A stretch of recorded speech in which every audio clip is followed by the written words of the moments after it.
The mist hangs heavy over the water, a gray shroud that muffles sound and steals color from the world. Dawn is breaking, but here on the coast of Lindisfarne, in 793 C, light struggles to penetrate the gloom. The monks of the monastery move quietly through their morning prayers, the sacred words of their psalms carried away by the salt breeze. Then comes the sound, a rhythmic beating like the pulse of some vast, approaching beast.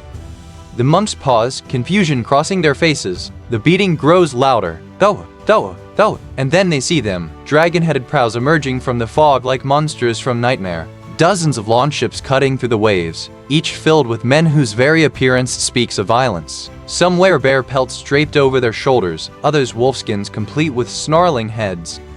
Their eyes burn with an unnatural intensity, their bodies painted and scarred in patterns that speak of blood oaths and dark rituals. Before the monks can flee, the warriors leap from their ships into the shallows. Some charge forward on all fours like beasts, foaming at the mouth, biting their shields in frenzy. Others move with an eerie, focused calm, their wolfish grins more terrifying than the howls of their companions.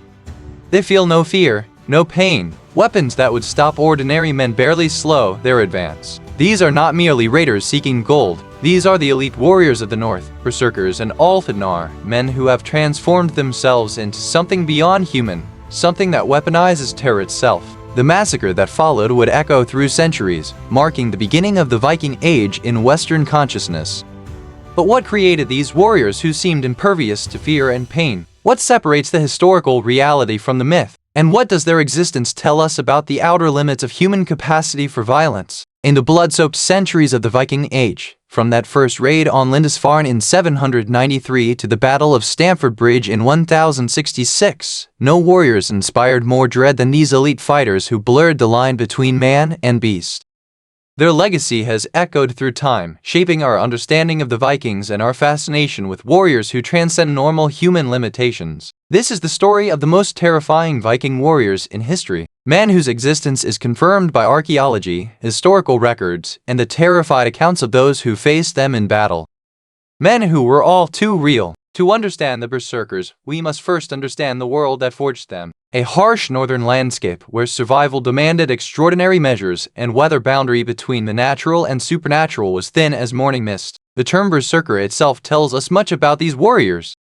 In Old Norse, berserker likely meant bear shirt or bear shirt, with scholars debating whether it referred to warriors who wore bear pelts or those who went into battle without armor, protected only by a battle-frenzy state. Archaeological evidence from the Torslanda helmet plates from Sweden, dating to the 7th century, shows figures in bear pelts performing ritual dances, suggesting the bearskin interpretation has deep roots. The earliest written account comes from the Umlinga saga, where Snorri Sturluson describes the followers of Odin.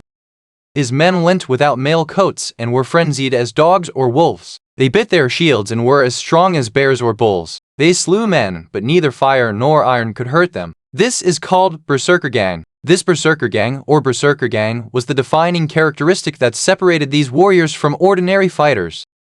It was a state of ecstatic fury in which the warrior became something other than human. The 13th century Icelandic historian Snorri Sturluson describes it as a transformation. Nation. They howled like wild beasts, foamed at the mouth and gnawed the rim of their shields. When the fit came upon them, they were not like human beings. The Heraldsk Verdi, a skaldic poem from the late 9th century, provides one of our earliest descriptions of berserkers in action, calling them wolf-skinned warriors who carry bloody shields and redden their spear points in battle.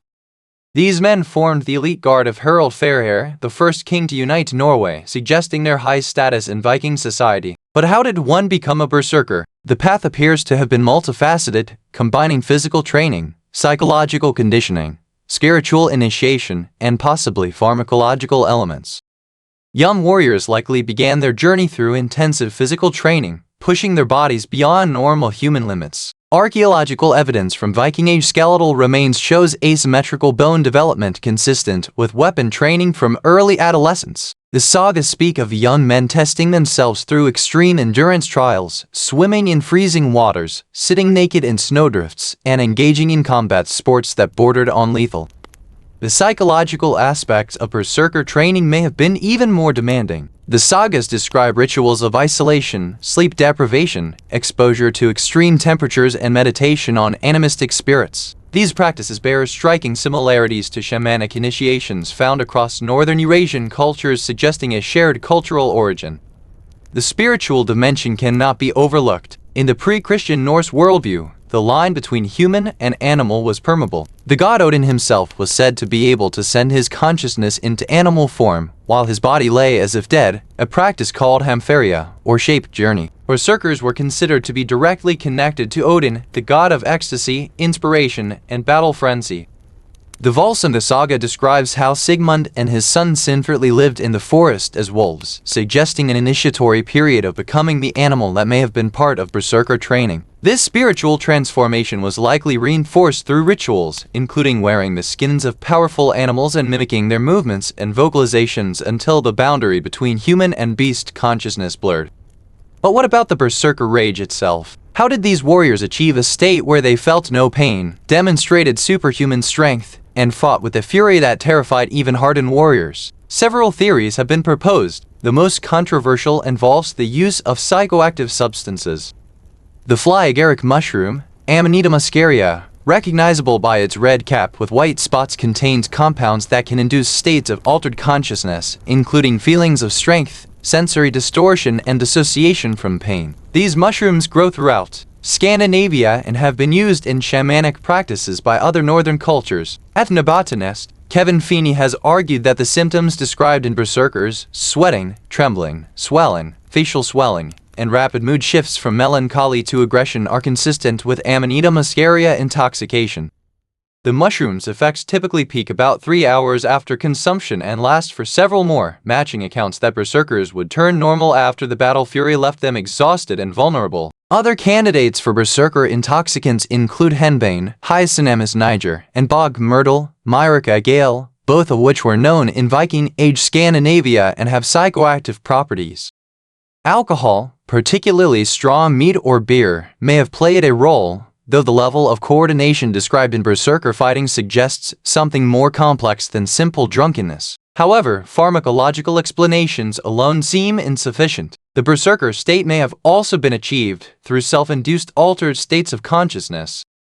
Modern research on extreme sports athletes, marathon runners, and practitioners of certain martial arts has documented states of consciousness characterized by pain suppression, enhanced strength, and altered perception of time, all without drugs. These states involve the brain's production of endorphins, adrenaline, and other neurochemicals that can transform human capabilities through ritualized breathing techniques, rhythmic movement, and intense mental focus. Warriors may have learned to trigger these states at will.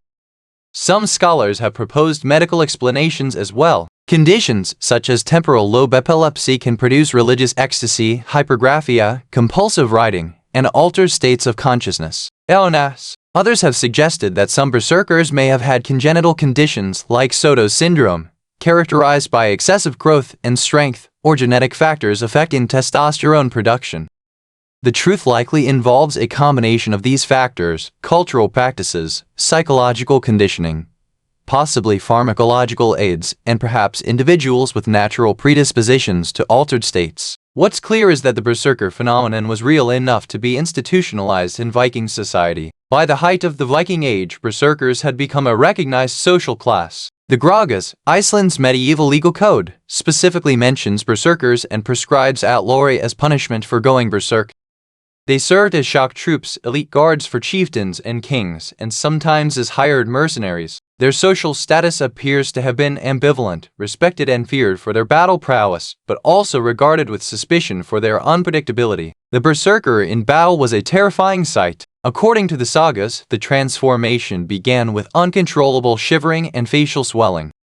Their faces would discolor, turning red or dark blue. They would gnaw the edges of their shields, howl like wild animals, and demonstrate supernatural strength, sometimes uprooting trees or tearing apart stone hearths with their bare hands. In combat, they were said to be impervious to fire and iron, meaning they either felt no pain from burns and wounds or could suppress their reaction to them. They fought with a wild, uncontrolled fury that broke enemy formations through sheer terror. The psychological impact of facing such opponents cannot be overstated. Even hardened warriors would break and run rather than face these human beasts, who seemed impervious to normal human limitations, but the berserker state came with costs. After the battle fury subsided, berserkers were described as weak and vulnerable, as if the superhuman effort had drained their life force. Some sagas suggest they could not control when the berserker state came upon them, making them dangerous to friend and foe alike. The Ynglinga saga notes that, while the fit lasted, he could perform great feats, but afterward he became weaker than before and was as feeble as if he had just recovered from sickness. Archaeological evidence supports aspects of the literary accounts. The Torslanda helmet plates show figures in bear costumes performing ritual dances. Rune stones depict warriors in animal skins. Graves have been found containing warrior equipment alongside bear and wolf remains, suggesting ritual connections. A warrior burial at Birka in Sweden contained a man interred with bear claws arranged as if he had been buried wearing a bear skin. Perhaps most telling is the reaction of those who encountered berserkers in battle. The Anglo-Saxon Chronicle, recording Viking raids, speaks of warriors who fought as if possessed. Irish annals described Norse invaders who were like men who had lost their wits. Ahmed ibn Fadlan, an Arab diplomat who encountered Vikings on the Volga River in 922 CE, described warriors who howl like dogs before battle and fight with reckless abandon. Consider this: would you stand your ground against a warrior who felt no pain, fought with inhuman strength, and believed himself transformed into a wild beast? A warrior who might be bleeding from multiple wounds yet continued fighting with undiminished fury. The psychological advantage alone made berserkers worth their weight in gold to Viking war leaders. But the berserkers were not the only elite warriors who struck terror into the hearts of Viking enemies. There existed another class of fighter whose methods were different, but equally terrifying: the wolf warriors known as Ulfhednar. If berserkers were the storm, Ulfhednar were the shadow. Where berserkers raged with uncontrolled fury, the wolf warriors hunted with calculated precision. Both served Odin, but they embodied different aspects of the Allfather. The berserkers is ecstatic battle madness, the Ulfhednar his cunning and predatory nature. The name Ulfhednar, singular Ulfhedin, translates directly as wolf coat or wolfskin, referring to the wolf pelts these warriors wore. Like the berserkers, they underwent a form of transformation, but accounts suggest their altered state manifested differently. Where berserkers were chaotic and overwhelming, Ulfhednar were described as cold, calculating, and silent, like wolves stalking prey. The Haraldskriði, composed around 900 CE, distinguishes between these warrior types. The berserkers roared with a battle rage, the wolf goats howled and shook their spears. This distinction suggests different fighting styles and possibly different methods of achieving their battle states. Archaeological evidence for Ulfhednar parallels that of berserkers. The Tangbita image stone form, Gotland dating to the 8th century, shows a figure wearing what appears to be a wolf skin, complete with head. The previously mentioned Torslanda helmet plates include not only bear warriors but also figures in wolf skins. Graves throughout Scandinavia have been found containing wolf bones arranged around human remains, suggesting ritual significance. The wolf held a special place in Norse cosmology. Odin himself was accompanied by two wolves, Jerry and Freki, whose names mean the ravenous and the greedy one. The monstrous wolf Fenrir was destined to kill Odin during Ragnarok. Wolves represented both destruction and protection in Norse mythology, dangerous but also symbols of elite warrior bands. The training of Ulfhednar likely differed from that of berserkers. Where berserkers embraced chaos and fury, wolf warriors appear to have cultivated stealth, endurance, and pack tactics. The sagas describe them moving silently through forests, ambushing enemies, and fighting with coordinated precision rather than individual frenzy. Initiation into the Ulfhednar might have involved ritual isolation in the wilderness, learning to move, hunt, and think like wolves. Some scholars have suggested that young warriors would live apart from society for periods, hunting and surviving in wolf territory, perhaps even running with wolf packs, a practice documented in some traditional cultures where humans have formed unusual bonds with wild wolves. The spiritual dimension of becoming Ulfhedin centered on Odin's aspect as a god of the hunt and of death. In the Völsunga saga, Sigmund and Sinfjörli don wolf skins and cannot remove them for 10 days, during which time they communicate only by howling. This suggests a ritual period of becoming the wolf that transformed the initiate's identity and capabilities. Unlike berserkers, who often fought in a state of uncontrolled frenzy, Ulfhednar were described as maintaining control while accessing superhuman abilities. They moved with unnatural speed and coordination, struck with precision, and demonstrated exceptional night vision and sensory awareness, all attributes of wolves. Their fighting style emphasized stealth, ambush, and psychological warfare. They would infiltrate enemy territory under cover of darkness, strike at vulnerable points, and vanish before a counterattack could be organized. Some accounts describe them howling in different patterns to communicate during battle, creating the impression that they were everywhere at once. The terror they inspired was different from, but equal to that of berserkers. If berserkers represented the fear of being overwhelmed by unstoppable force, Ulfhednar embodied the dread of being hunted, of knowing predators were watching from the shadows, waiting for the perfect moment to strike. This psychological impact made them particularly effective for night raids, forest warfare, and operations behind enemy lines. Like berserkers, Ulfhednar served as elite guards for kings and chieftains. Harald Fairhair's elite guard included both warrior types, according to the Haraldskvedi. They also conducted special operations that required stealth rather than direct confrontation, such as reconnaissance, assassination, and sabotage. The question of how Ulfhednar achieved their altered states remains open. The pharmacological theories applied to berserkers may be relevant here as well, though perhaps with different substances or preparations. Wolf warriors might have used lower doses of psychoactives to maintain greater control while still accessing heightened senses and reduce pain sensitivity. Alternatively, their state might have been achieved primarily through psychological techniques, meditation, sensory deprivation, and visualization practices that allowed them to become the wolf, mentally, without completely surrendering a human consciousness. Modern studies of elite military units have documented similar states of controlled dissociation that allow for enhanced performance while maintaining tactical awareness.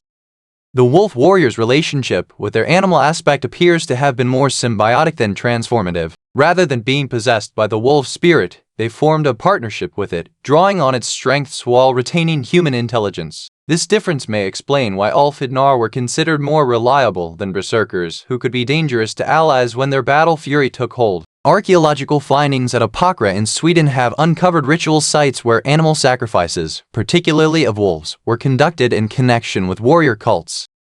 These sites contained weapons deliberately broken or bent, a practice associated with ritual killing of objects to send them to the spirit world. This suggests complex ceremonies connecting warriors to animal spirits through sacrifice and ritual. Ibn Fadlan, in his account of the Rus, Swedish Vikings settled in what is now Russia, described warriors who wore animal skins and moved like beasts of prey.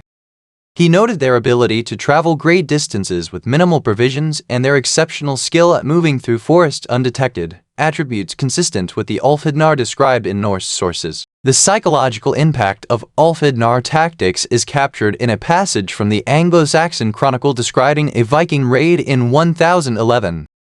They went everywhere in bands, robbing and killing. One did not know who was pursuing whom, and they became the hunters and we the prey. This inversion of normal warfare where armies meet in formation into a predator-prey relationship was the hallmark of Ulfhednar operations. Consider the terror of being a Saxon villager or Frankish soldier, hearing wolf howls in the night that were not quite natural, catching glimpses of human figures moving with animal grace through the trees, knowing that death might come at any moment from any direction.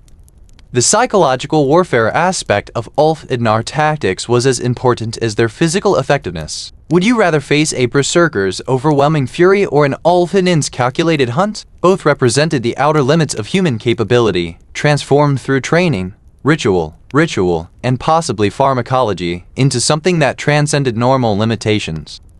Both served as living weapons in the Viking arsenal, specialized for different tactical situations, but equally terrifying to those who faced them. But beyond these warrior classes, the Viking Age produced individual champions whose prowess in battle became legendary, men whose names were spoken with awe and fear throughout the medieval world.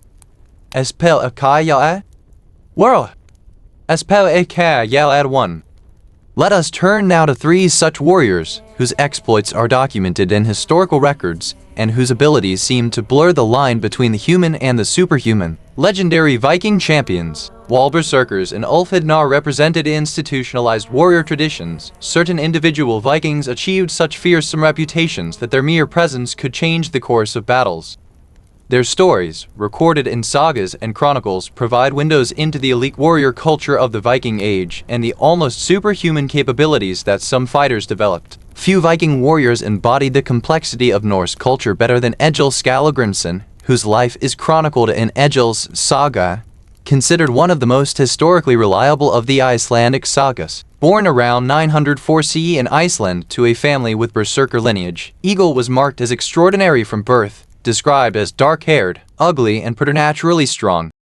At age 7, Egil killed another boy with an axe during a ball game dispute. Rather than showing remorse, he returned home to be praised by his mother, who declared he had the makings of a true Viking. This early incident set the pattern for a life where violence and poetry would be inextricably linked. Egil's father, Skallagrim, was himself described as subject to shapeshifting and berserker rages.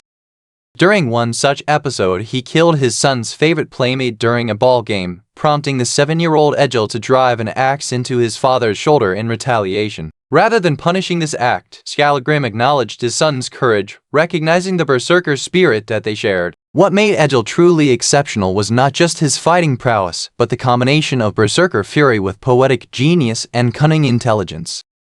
He composed his first poem at age 3 and would go on to become one of the greatest poets of the Viking Age. This combination of warrior and poet was highly valued in Norse culture, where the ability to immortalize deeds in verse was as important as performing them. Egil's berserker nature manifested throughout his life.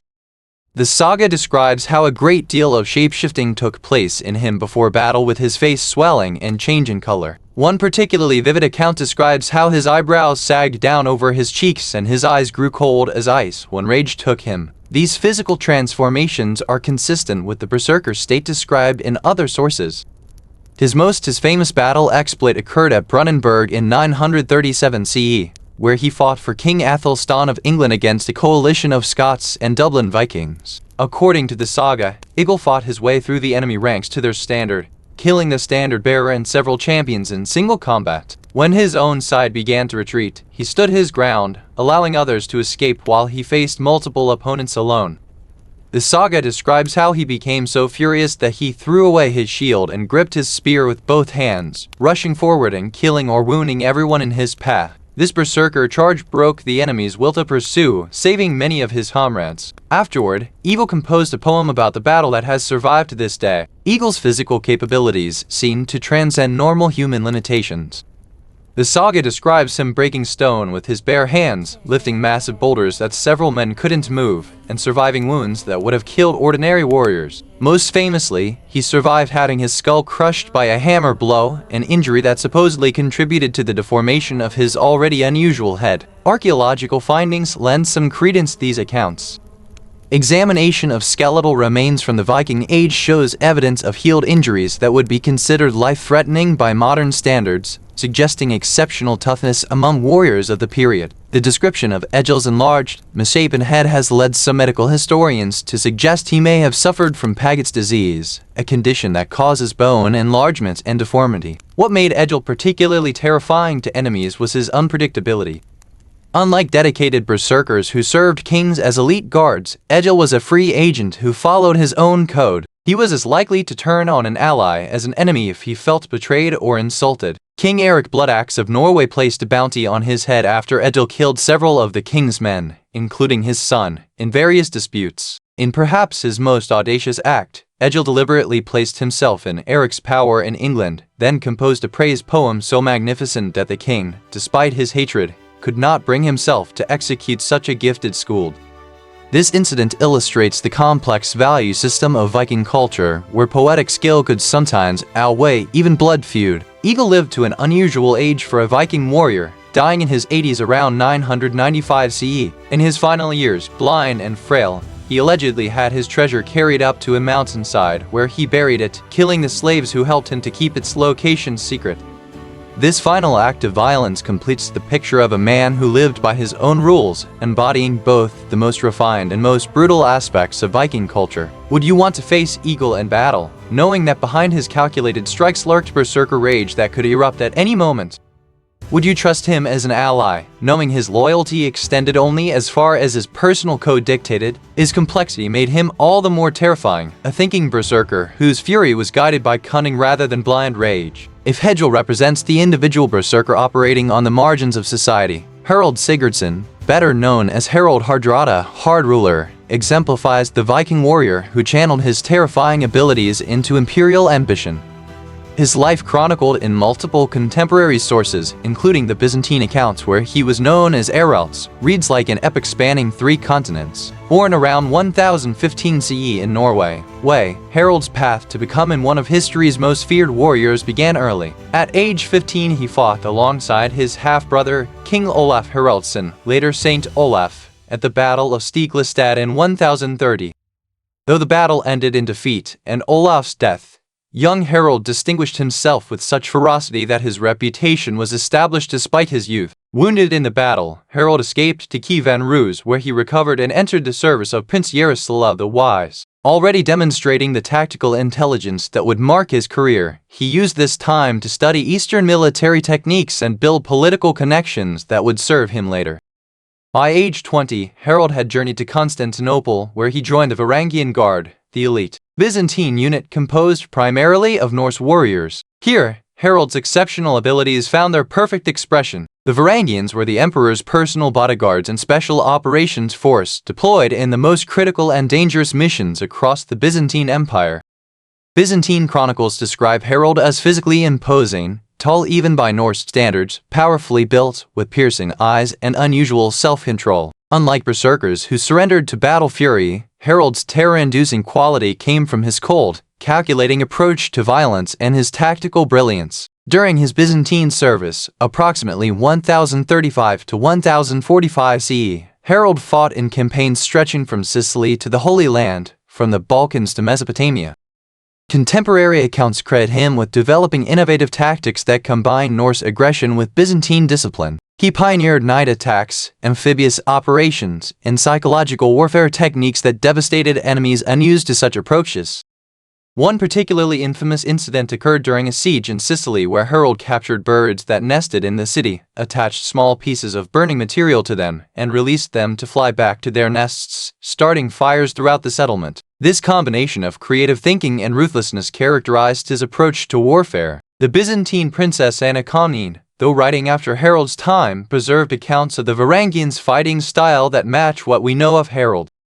The Varangian, who has once raised his arm to strike, knows no middle path, nor does he need a second blow, such is the strength behind his axe and his familiarity with killing. Harald's weapon of choice was indeed the long-handled axe, a weapon that required tremendous strength and skill but could penetrate armor and shields that would turn aside swords.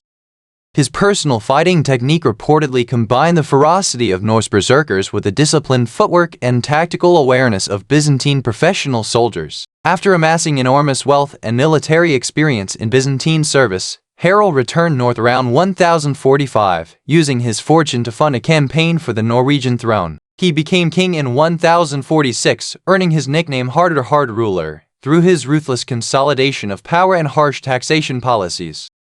As king, Harald continued to expand his military reputation. He waged war against Denmark for 17 years, developed Norway's first standing professional army, and created a naval force of unprecedented size and capability. Contemporary accounts suggest he personally designed improved longships with higher sides and stronger construction, better suited for the warfare of his era.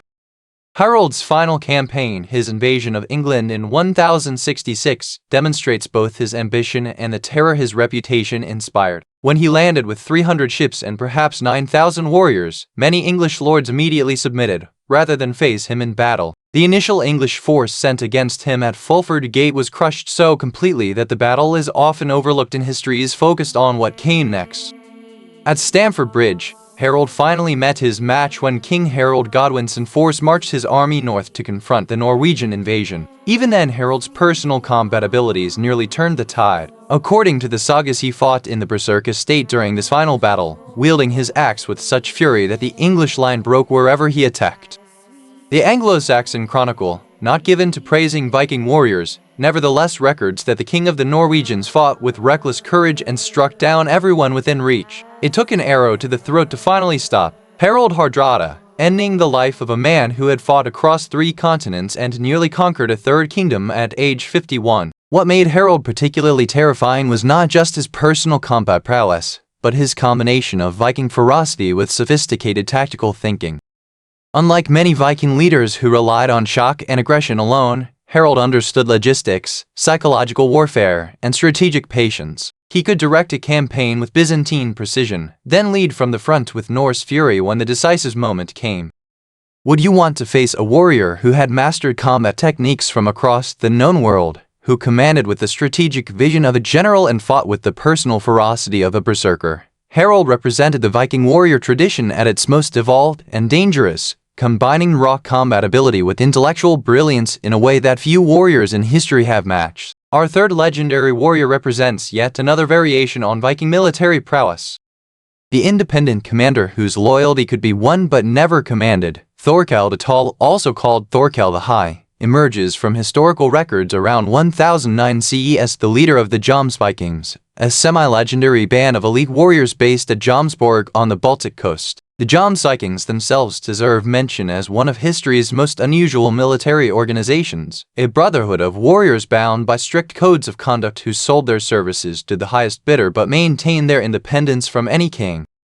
They accepted only the best fighters, required candidates to prove their worth through combat tests, and enforced rules that included never showing fear and never retreating from an equal or lesser force. Thorkel's physical appearance matched his name, described in chronicles as exceptionally tall and strong, towering over other warriors.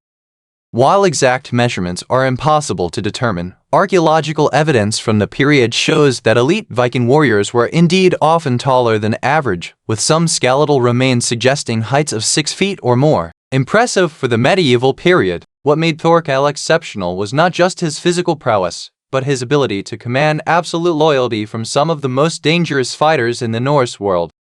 The Vikings followed him not because of birth or political authority, but because he had proven himself the most formidable among them, a meritocracy of violence where leadership was earned through demonstrated ability. Thorkel's first major appearance in historical records comes during the Viking invasion of England, where he led a force that has been estimated at between 3,000 and 5,000 warriors, an enormous army for the period. The Anglo-Saxon chronicle records that in 1009–1010 his force ravaged much of southern England, defeating every army sent against them. What distinguished Thorkel's operations from typical Viking raids was their systematic nature. Rather than simply plundering and leaving, his forces conducted what modern military analysts would recognize as a coordinated campaign, isolating targets, defeating relief forces, establishing secure supply lines, and using psychological warfare to maximize impact. During the Siege of Canterbury in 1011, Thorkel demonstrated both his military effectiveness and the limits of his control. His forces captured the city and took Archbishop Elfi a prisoner, demanding an enormous ransom. When the archbishop refused to allow his ransom to be paid, knowing it would impoverish his people, some of Thorkel's drunken warriors killed him by pelting him with cattle bones during a feast. According to chronicles, Thorkel tried to protect the archbishop, offering gold and all his possessions to spare the holy man's life. When his own warriors defied him, a murdered elf here anyway, Thorkel broke with them, taking 40 ships and their crews into English service. This incident reveals a complexity to his character beyond simple violence. A sense of honor and perhaps even respect for courage that transcended cultural and religious boundaries. For the next several years, Thorkel served King Ethelred the Unready and then Sinata, Great, fighting against his former Viking allies. His military effectiveness is demonstrated by how eagerly these kings sought to retain his services. When Thorkel eventually fell out with Sinat and returned to Denmark, the king was concerned enough to negotiate his return rather than risk having him as an enemy.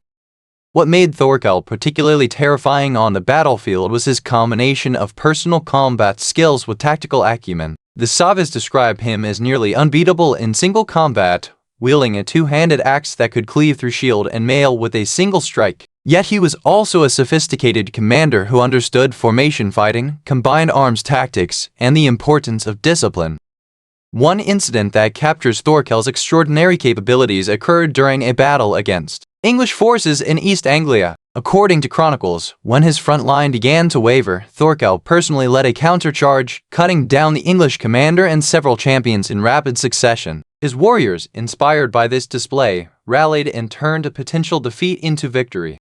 Unlike berserkers who relied on battle frenzy, Thorkel's effectiveness came from technical skill and physical power combined with clear-headed tactical thinking. He represents a different model of Viking warrior, the professional commander who could match any man in personal combat, but whose true value lay in his ability to multiply force effectiveness through leadership. The final years of Thorkel's life are less well documented than his campaigns in England. He apparently reconciled with the Knut, received an earldom, and helped govern Denmark during Knut's absences. Some sources suggest he died around 1023–1025, while others imply he may have lived longer. The uncertainty itself speaks to his semi-legendary status, a man whose actual deeds were so extraordinary that they began to blend with myth even during his lifetime, broke wherever he attacked. Would you want to face Thorkel across a battlefield, knowing that he combined the personal combat skills of a champion with the strategic mind of a general? Would you trust your forces to stand firm against his Jums Vikings, knowing their reputation for never retreating and never showing fear? His very name became a psychological weapon, with chronicles recording instances where English forces retreated upon merely hearing that Thorkel was approaching. These three warriors, Egil the berserker poet, Harold the imperial strategist, and Thorkel the independent commander, represent different expressions of Viking martial prowess, each terrifying in his own way. They demonstrate that the most fearsome Viking warriors were not mindless brutes, but complex figures who combined physical capabilities, technical skill, and psychological insight to become living weapons. But what made such extraordinary warriors possible? To understand this, we must look deeper into the psychology and neuroscience of combat states that allowed Vikings to transcend normal human limitations on the battlefield. The extraordinary capabilities displayed by elite Viking warriors, whether berserkers, Alfhednar, or legendary champions, raise profound questions about human potential. How could these fighters perform feats that seem to defy normal physical and psychological limitations? Modern science offers insights that help bridge the gap between myth and historical reality. At the neurobiological level, extreme combat states involves specific alterations in brain function. Under conditions of intense stress, the human brain undergoes dramatic changes in activity patterns. The prefrontal cortex, responsible for rational planning, impulse control, and social behavior, shows decreased activity while deeper, more primitive brain structures become dominant. This shift in brain function has several effects directly relevant to the berserker phenomenon. First, the perception of pain is dramatically altered. Studies of soldiers in combat and extreme athletes have documented a condition called stress-induced analgesia, where the brain essentially shuts down pain signals. This explains how berserkers could continue fighting, despite wounds that would incapacitate ordinary people. Dr. Anna Wahlberg, a neuropsychologist who studies combat states, explains, the body produces its own painkillers, endorphins and enkephalins, that are actually stronger than morphine. Under extreme stress, these flood the system, creating not just pain suppression, but sometimes euphoric state that reinforces the behavior. This neurochemical cascade includes other compounds as well. Adrenaline and noradrenaline increase heart rate, blood pressure, and muscle tension while directing blood flow to major muscle groups. Cortisol mobilizes energy reserves. Dopamine creates a reward sensation that can make combat psychologically addictive. This cocktail of natural compounds can transform human capabilities, temporarily granting strength and endurance far beyond normal limits. The dissociative aspect of berserker states, the sense of becoming something other than human, also has neurological correlates. Under extreme stress, the brain's normal integration of sensory information, self-awareness, and memory can fragment. This condition, called peritraumatic dissociation, creates altered states of consciousness where the individual may feel detached from their body or experience reality differently. Dr. Jonathan Shi, who studied combat trauma in Vietnam veterans, noted striking parallels between berserker descriptions and certain combat states he observed. The berserker state is real. I've seen it in combat veterans, a condition where they reported feeling invulnerable, experiencing no pain, having enormous strength, and later having no memory or only fragmentary memory of their actions. This memory disruption explains another aspect of berserker accounts, how warriors often couldn't remember what they had done during their battle fury. The stress hormones that facilitate extraordinary performance also interfere with memory formation, particularly explicit narrative memory. The hippocampus, crucial for forming coherent memories, functions poorly under extreme stress. The visual and physical transformations described in berserkers, facial swelling, color changes, shivering, also have physiological explanations. Extreme sympathetic nervous system activation causes vasodilation and vasoconstriction patterns that can alter appearance. Muscle tremors result from the flood of adrenaline preparing the body for explosive action. Even the shield-biting behavior has parallels in how some people involuntarily clench their jaws under stress. But neurophysiology alone doesn't explain the berserker phenomenon. Cultural and psychological factors played crucial roles in shaping how these natural human capacities were expressed and controlled. The Viking cultural context provided a framework that actively cultivated these altered states rather than suppressing them. Where many societies teach individuals to control and minimize stress responses, Viking warrior culture developed techniques to intentionally induce and direct them. This represents a fundamentally different approach to human potential, not denying our capacity for extreme states, but harnessing it. Dr. Magnus Nordborg, an anthropologist specializing in Norse warrior cultures, suggests the genius of the Viking approach was creating cultural technologies, rituals, training methods, belief systems that allowed warriors to access these extreme states reliably and with some degree of control. They were essentially hacking their own neurophysiology. The psychological preparation began in childhood. Young Norse boys were systematically desensitized to pain, cold, and fear through games and tests that modern observers would consider abusive. They were taught to conceptualize pain not as a signal to stop but as an indication of effectiveness, a perspective shift that changes how the brain processes pain signals. The spiritual framework of Norse religion provided another crucial psychological element. By conceptualizing the berserker state as divine possession rather than a loss of control, warriors could surrender to it without fear. The belief that Odin himself entered them transformed what might otherwise be terrifying into something sacred and purposeful. Psychological conditioning techniques appear throughout saga descriptions of warrior training. Young fighters were subjected to unexpected attacks to develop instantaneous response patterns. They practiced fighting techniques until they became automatic, requiring no conscious thought. They engaged in ritualized duels with progressively more dangerous opponents, building confidence in their abilities under pressure. Modern sports psychology offers parallels to these ancient practices. The flow state, described by psychologist Mihaly Csikszentmihalyi, characterized by complete absorption in an activity, altered time perception, and optimal performance, shares features with controlled combat states. Elite athletes train specifically to achieve this state, using techniques remarkably similar to those described in Viking training. The social dimension cannot be overlooked. Berserkers and Althidnar operated within warrior bands where extreme behavior was not just accepted but expected and rewarded.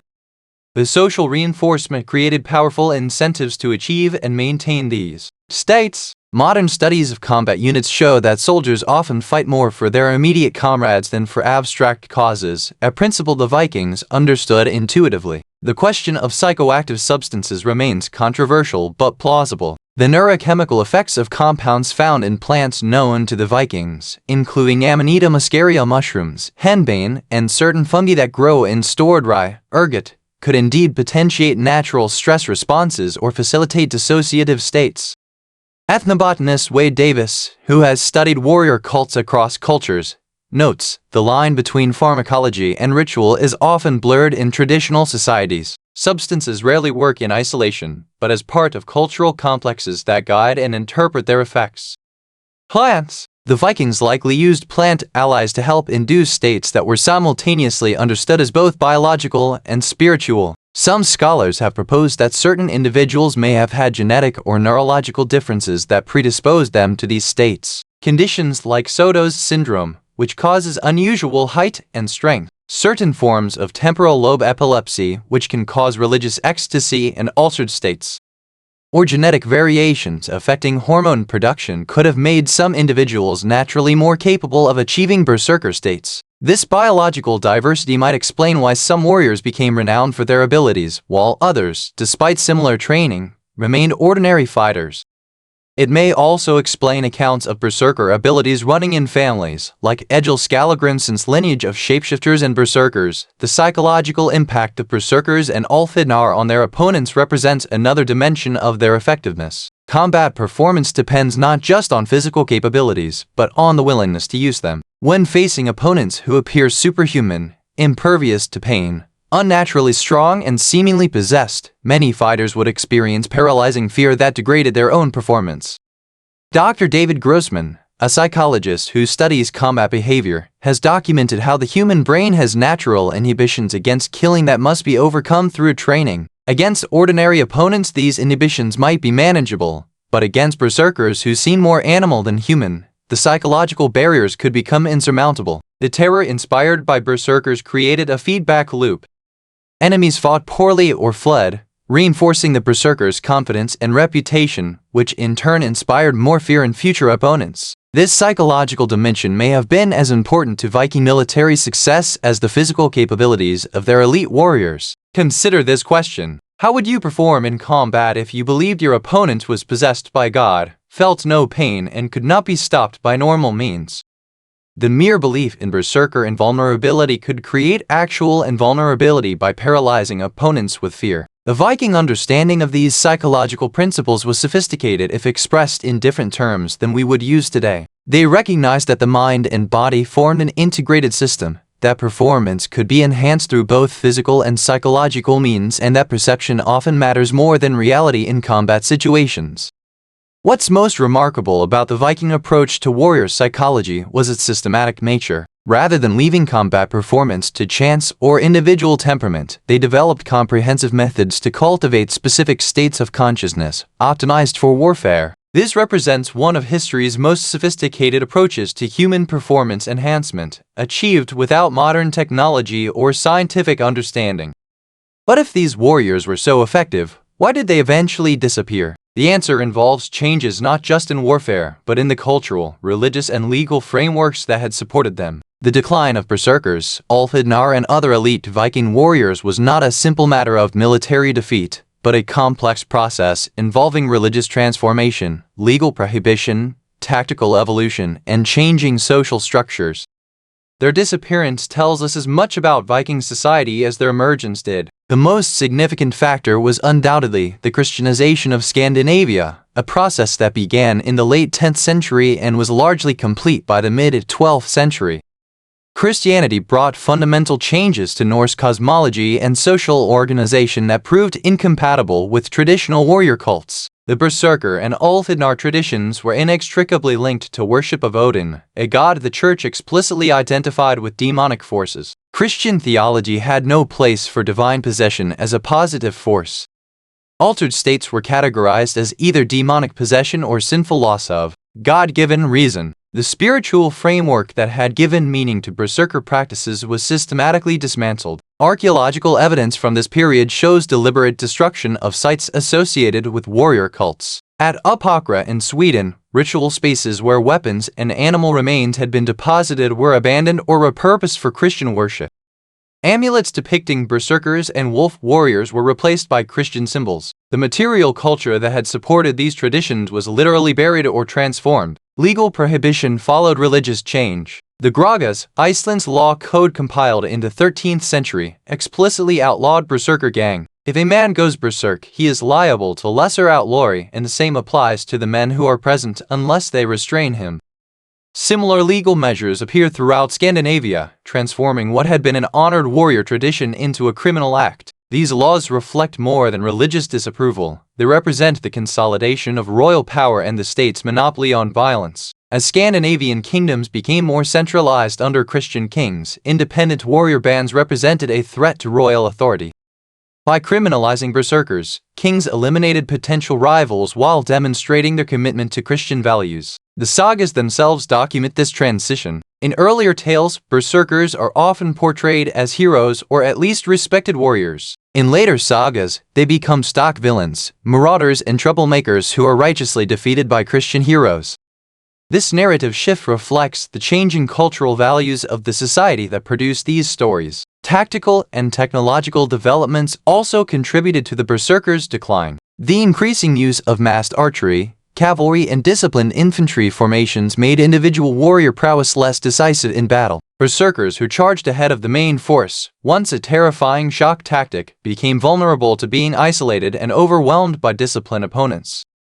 Archaeological evidence shows changes in Viking military equipment during this period. Earlier graves contain lighter weapons and minimal armor, suitable for mobile, aggressive fighters. Later burials show heavier armor, larger shields, and weapons designed for formation fighting. The material culture of warfare was evolving away from the berserker model. The Bayeux Tapestry, depicting the Norman, descended from Vikings, invasion of England in 1066, shows disciplined cavalry and infantry working in coordination, a far cry from the berserker charges described in earlier accounts. The Normans, though of Viking descent, had adopted Frankish military methods that emphasized discipline over individual fury. Psychological factors may have played a role as well.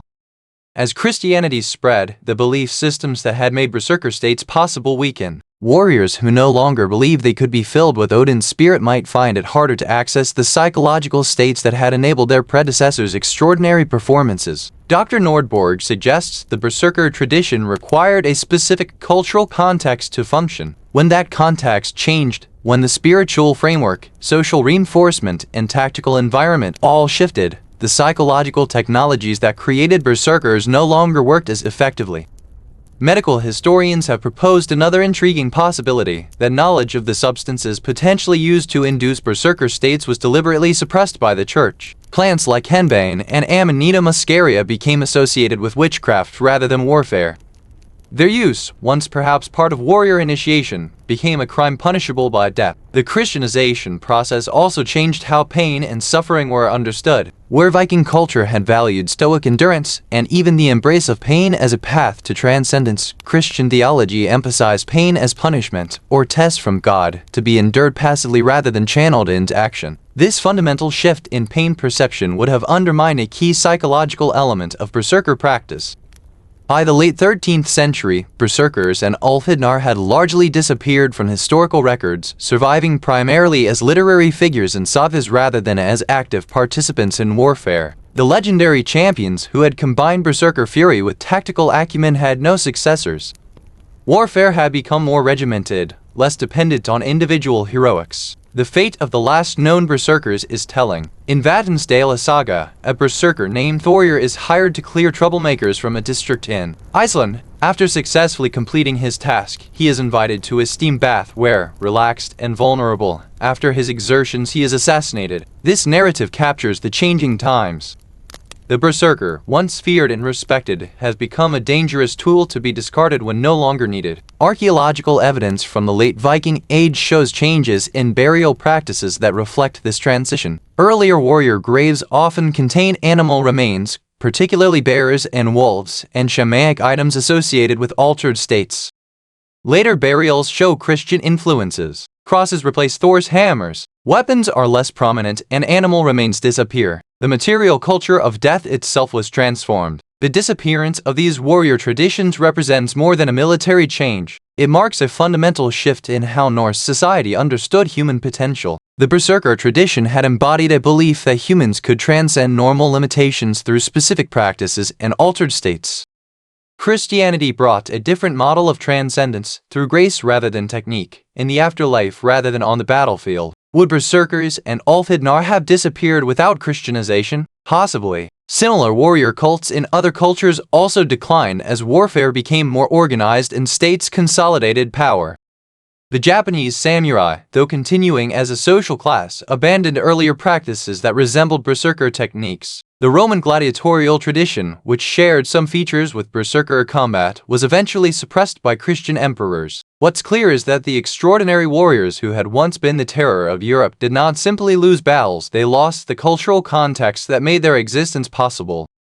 Their decline represents one of history's most dramatic examples of how changes in belief systems can transform not just social practices but human capabilities themselves. As we look back across the centuries at these terrifying warriors, we're left with a profound question. Did humanity gain or lose something when the berserkers disappeared? The answer depends on whether we value the expanded human potential they represented more than the stability and restraint that came with their suppression. Though the berserkers, Ulfhednar, and their legendary champions vanished from battlefields nearly a millennium ago, their shadow stretches long across history and culture. Their legacy lies on in our collective imagination, in military psychology, and in our understanding of human potential, for both transcendence and terror. The most obvious continuation of their influence appears in literature and popular culture. The berserker archetype, the warrior who achieves superhuman capabilities through fury, appears across genres from fantasy to science fiction. From Tolkien's Bjorn to Marvel's Wolverine, from Star Wars Wookiees to countless video game characters who activate berserker mode. These ancient warriors have shaped how we imagine combat prowess beyond normal human limits. But their influence runs deeper than entertainment. Modern military psychology has rediscovered many principles that Viking warrior cults understood intuitively. Elite military units worldwide now train specifically to access controlled combat states that share features with Berserker gang: heightened performance, pain suppression, and focused aggression. The U.S. Navy SEALs notorious Hell Week bears striking similarities to Berserker initiation as described in the sagas.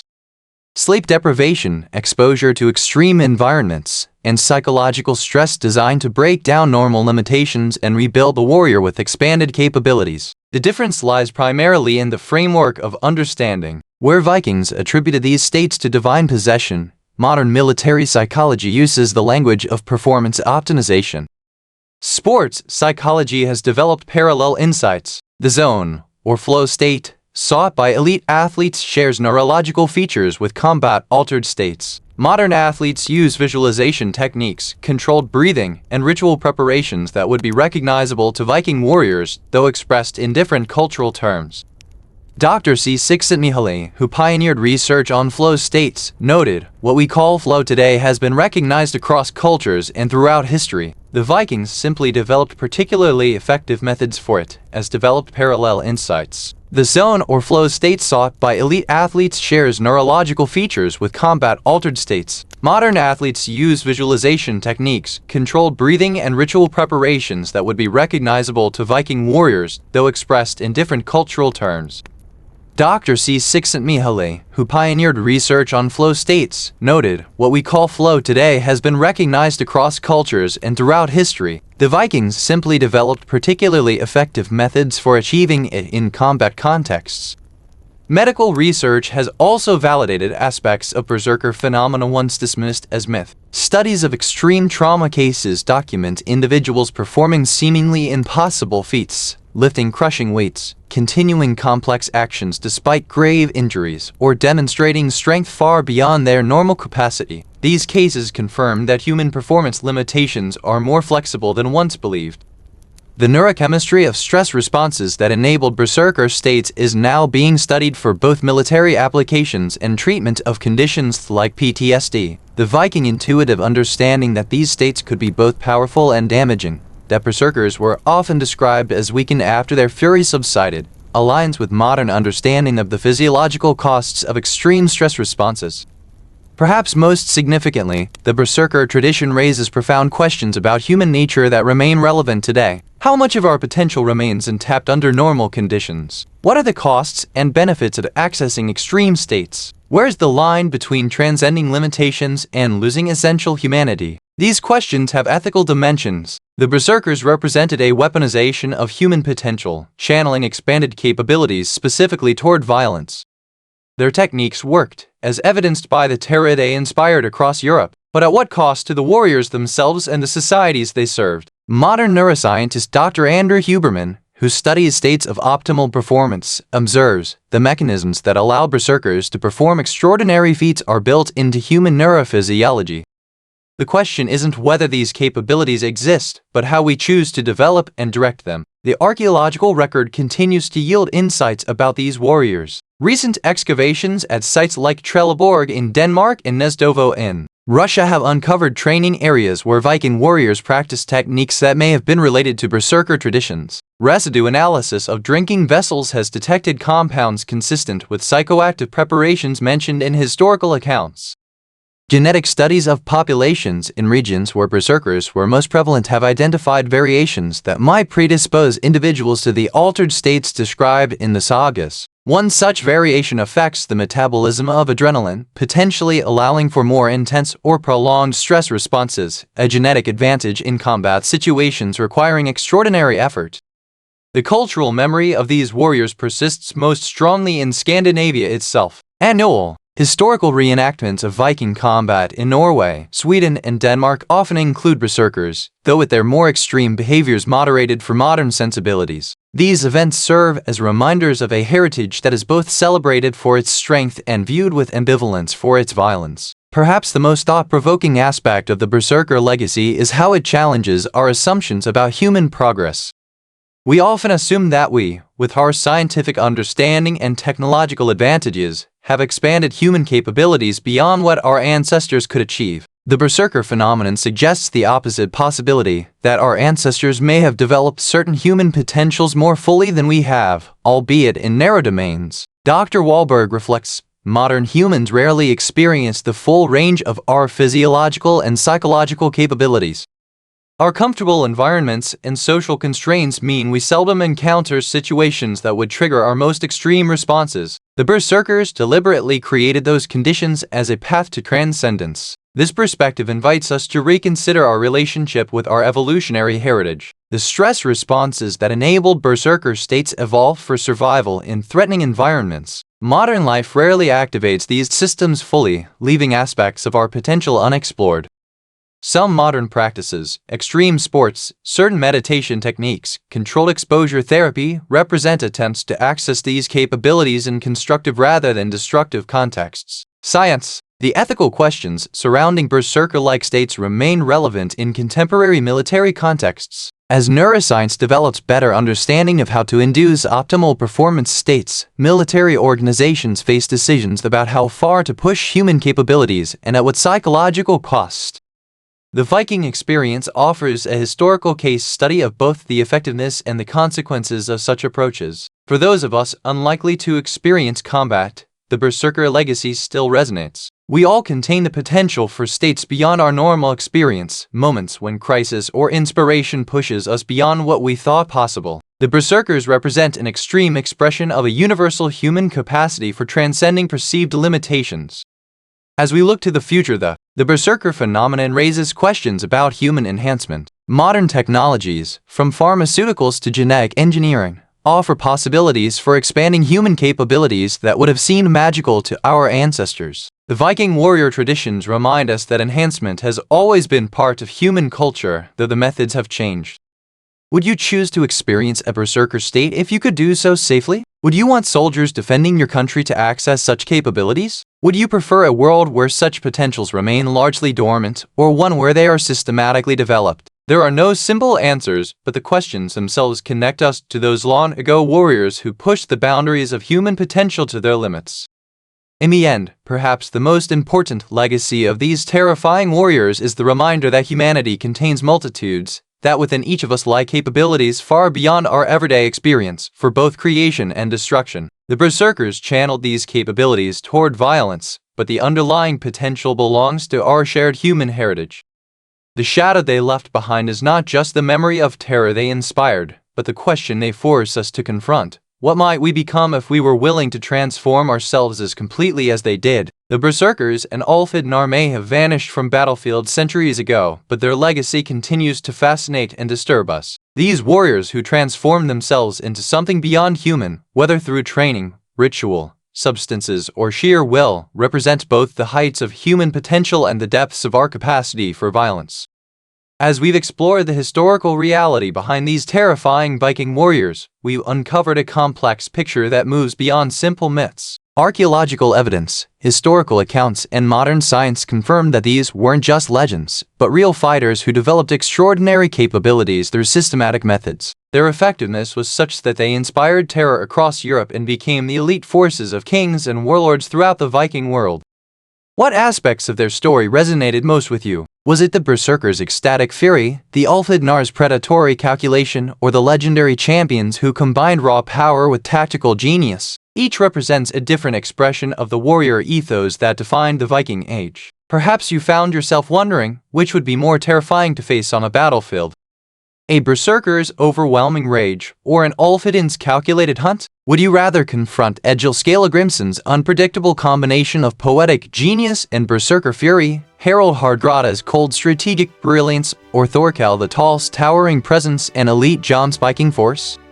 The questions these warriors raise about human potential remain relevant today. How much our capability remains untapped in our comfortable modern lives? What price do these warriors pay for accessing states beyond normal human limitations? And what does their existence tell us about the thin veneer of civilization that separates us from our most primal instincts? If you found this exploration of Viking warrior psychology fascinating, you might enjoy our upcoming examination of other elite warrior traditions throughout history.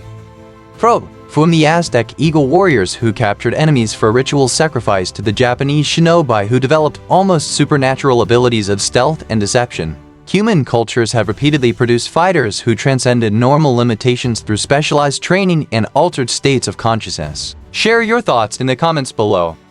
Which of these Viking warriors would you least want to face in battle? Do you see parallels between berserker techniques and modern military or athletic training? And what other historical warrior traditions would you like to see explored in future videos? Remember to subscribe and hit the notification bell to ensure you don't miss our continuing exploration of history's most extraordinary warriors and the psychological states that made them possible. The berserkers may be gone, but the human potential they represented remains within us all, for better or worse. Until next time, remember that the most terrifying aspects of history aren't the monsters we imagine, but the very real human beings who made themselves into something beyond human. The berserkers weren't myths, they were men who transformed themselves into living weapons through methods that pushed the very boundaries of what it means to be human.